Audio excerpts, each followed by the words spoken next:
Good morning. We're joined by Chris Haverkamp with Paragon Ag here in Silver Lake, Kansas. And today we're going to do our quarterly grain update. Chris, thanks for joining us this morning. Thanks for having me. Summer seems to be kind of the doldrums when it comes to the grain markets. Everything seems to be driven by the U.S. dollar right now, though. It definitely is, as well as, of course, the summer weather, but the U.S. dollar continues to grind sideways to higher, and as a result, it continues to keep our products competitive, or uncompetitive rather, around the world. We're not seeing much as far as new crop exports for beans, corn, or wheat being on the books at this point of the year.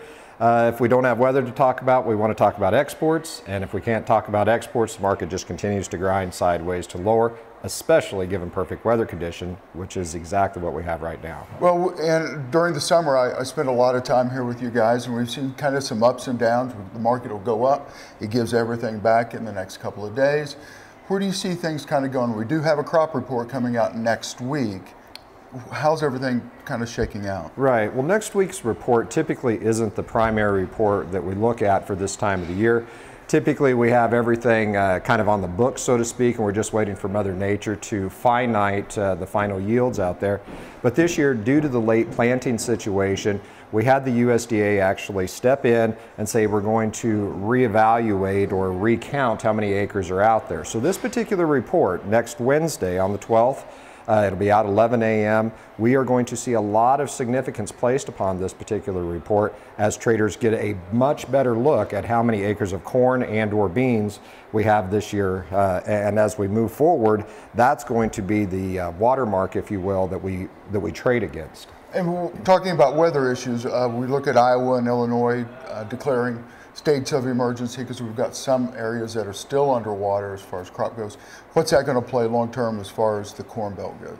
Well, that is the difficult question. From the road traveling 60 to 70 miles an hour, everything looks very good by and large throughout the entire Corn Belt. But it's not until you actually get in the fields and see the damage or the drowning out spots that we won't know about until harvest occurs.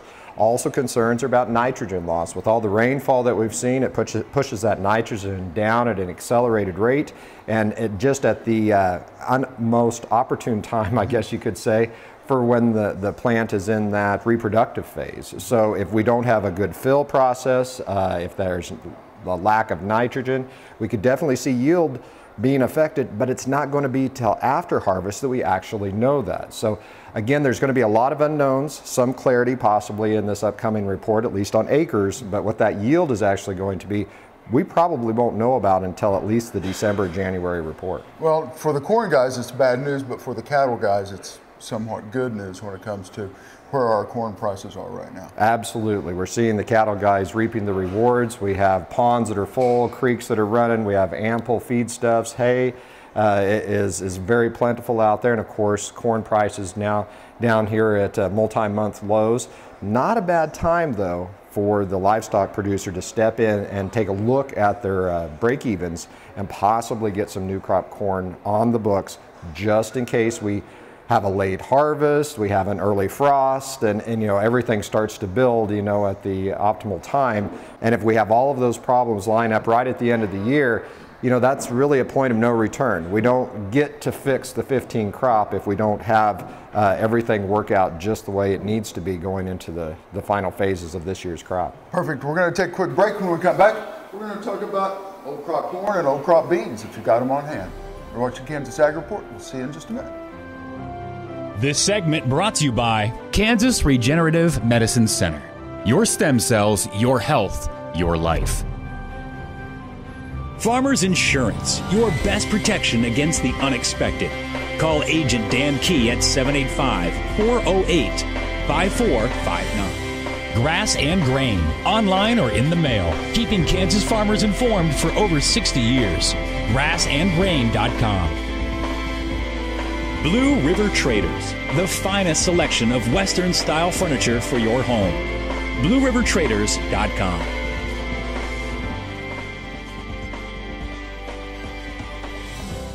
We're finishing up today with Chris Haverkamp from Paragon Ag, and we're doing our quarterly grain outlook. So, Chris, again, thanks for joining us this morning. I've got some old crop corn, I've got some old crop beans. Where prices are right now, what should I be thinking about? Well, at this point, if we're looking at corn specifically, there is carry in the market, meaning the deferred months are carrying a premium to the front end months. And we typically get that kind of a situation usually when we anticipate a large crop and when we have ample supplies, which is the case here definitely for the end of the 14 crop going into the 15 crop. So if you have old crop corn, at this point, you've waited for Mother Nature to give you a weather rally. You had one at the end of June, the first part of July, and now the market's taken that rally away. You have to be in a position to hope that we get some sort of weather problems down the road and possibly get some price appreciation. So with the fact that we actually have carry in the market, it would be our advice to hold on to that corn or at least get some sort of price protection in place so that you could continue to maintain some sense of ownership on paper. Ultimately, there is again a lot unknown about the 15 crop.